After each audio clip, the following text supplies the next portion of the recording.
Maka kembali lagi bersama kami di Liga Finansial. Kali ini kita akan membahas tentang PT Risau Saham Indonesia atau saham KKGI. Nah, ini kita lihat di sini, ini ada direktur utamanya yaitu Pintaso Adijanto, kemudian ada direkturnya yaitu Agus Sugianto. Alamat kantor mereka ada di Jalan Pembangunan 1 nomor 3, tepatnya ada di Jakarta Pusat. Nah, kita lihat di sini ya. Nilainya itu dia satuan penuh tapi bentuknya itu US dollar. Dan ini kita lihat perbandingannya dari akhir tahun yang kemarin ya. Kas dan setara kas, nah dari 45 jutaan dolar sekarang menjadi 76 jutaan dolar. Oke, dia meningkat, persediaan dia berkurang ya ini ya. Dari 18 jutaan dolar sekarang menjadi 14 jutaan dolar. Nah ini dia berarti dia bukan lebih 4 jutaan dolar.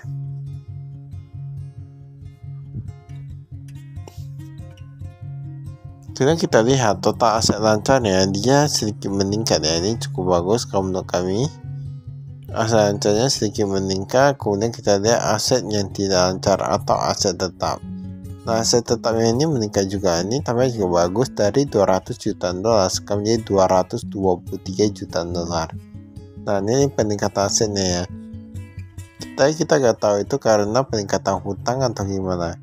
Kita lihat dulu total hutang jangka pendek, dia menurun sedikit 48 menjadi 41 jutaan dolar, berkurang sekitar 7 jutaan dolar.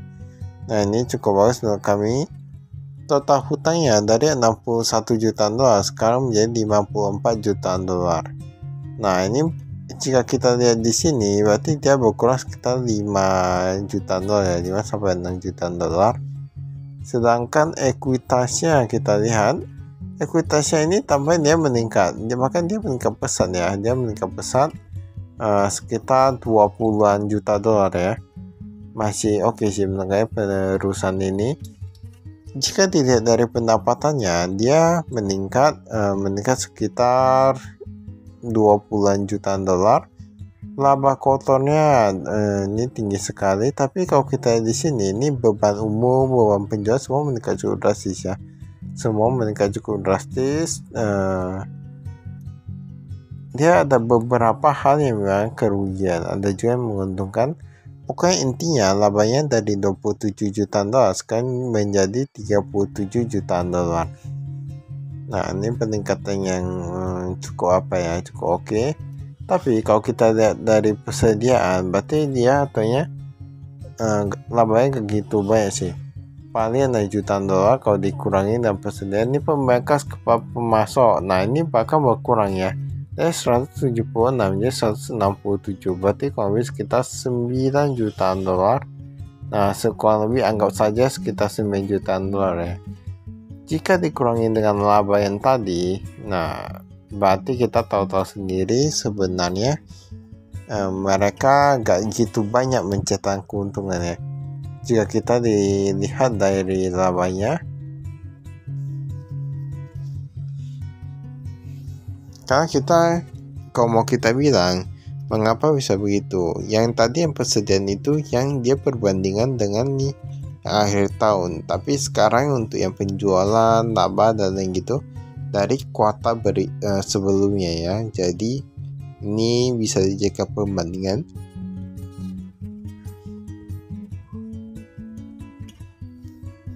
Nah, ini tampaknya mereka ada beberapa perusahaan baru, ada pedagang besar bahan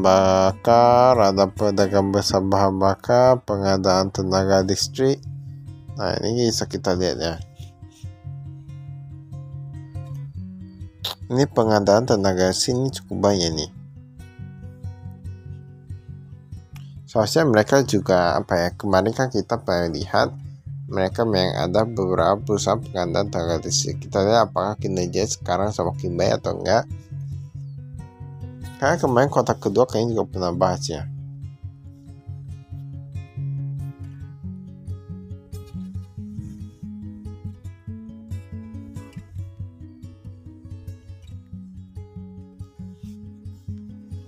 Kas dan setara kas kita lihat dia ada sedikit berkurang, tetapi yang di bank itu mereka paling banyak itu ada di Bank Mandiri, Bank BNI, kemudian itulah ya. Tapi semua rata-rata bank umum. Kalau yang bank sentral agak gitu banyak. Nah, deposito mereka berkurang cukup drastis, kemudian untuk yang kas mereka meningkat. Dan kasnya ini dia dari dia menjadi 70 juta dolar, itu saya cukup tinggi ya menurut kami. Dan entah dari mana sih uangnya, entah karena dari piutang yang sudah bisa tertagih atau gimana. Ini jumlahnya kita di sini. Piutang usaha kemarin ada 28 juta dolar, sekarang menjadi 16 juta dolar. Mengapa? Tapi ini kalau kita lihat, ini agak sedikit macet ya. Maksudnya dia sedikit macet, dia yang lebih 61 hingga 90 hari dia agak sedikit meningkat. Persediaan, nah ini bahan jadi, dia yang berkurang itu bahan jadi yang paling signifikan ya. Nah, jadi kalau kita di sini ini berarti mereka tetap perlu produksi lagi untuk bisa menambah barang jadi.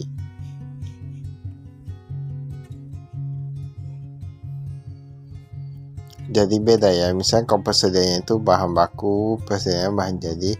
Nah, ini semua perlu kita lihat.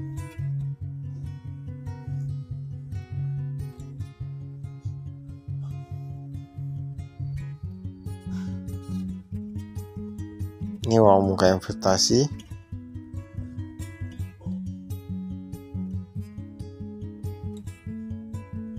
Nah, aset tetapnya bisa di sini ya.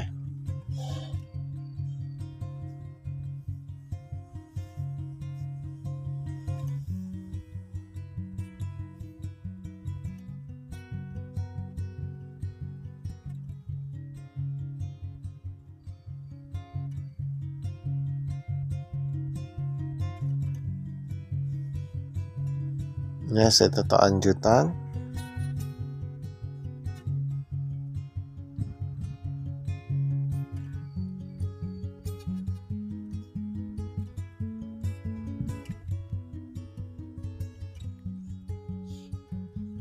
Ini kita lihat untuk utang usahanya, ini mereka kayak sedikit menurun. Ini menurun banyak sih, menurun banyak. Ini masih oke.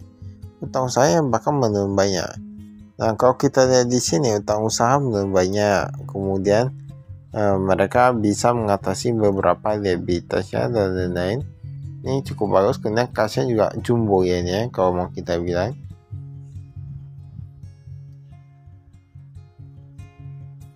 Ini tingkat kenaikan gaji tahunan sekitar 8%-an. Nah, selain 8%-an menurut kami ini cukup tinggi ya. Karena tadi kalau kita lihat bahwa mudah administrasi ini juga meningkat, barang penjualan meningkat juga. Harusnya ada terpengaruh juga sih. Pendapatan usaha, kalau kita lihat di sini mereka dari ekspor batubara menurun, lokal batubara yang penjualan lokal yang meningkat. Tapi pendapatan sewa, pendapatan dari listrik yang tadi kita lihat perusahaan banyak itu meningkat ya, dari 1,4 menjadi 1,6. Dan saya ini kan pendapatan, kita nggak tahu sebenarnya pendapatan itu untung atau enggak. Nah, itu kita perlu cari lagi.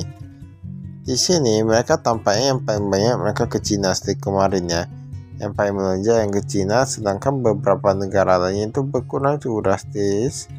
Lalu ada ke Filipina lagi, kemarin nggak ada, sekarang udah nggak ada. Bahan pokok, nah yang kita lihat.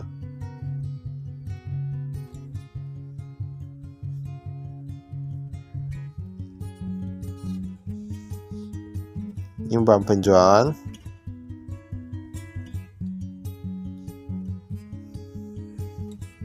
Ini paling banyak yang pengangkutannya. Nah, ini kemarin kalian pun sudah meningkat. Nah, untuk yang gaji, mereka tampaknya semua taruh di beban umum. Dari 4,5 juta dolar sekarang menjadi 5,4 juta dolar. Jadi dia meningkat, sumbangan juga meningkat nih kita lihat. 75.000 menjadi 100.000. Pendapatan dan beban lain-lain. Nah, ini agak sedikit dibantu ya dari laba siklus. Laba siklus kan nggak gitu ya. Nanti bisa turun bisa naik. Pendapatan usaha kalau kita lihat di sini, ini yang masih rugi itu jasa penambangan. Desi sudah menguntungkan, nah ini cukup bagus. 393.000 dolar dari 1,6 menjadi 300. 93. Yang batu bara ada biasanya ya pasti untung. Kita lihat yang tahun lalu 1,4. Nah dia cuma mendapat 100.000. Jadi sekarang semakin bagus ya.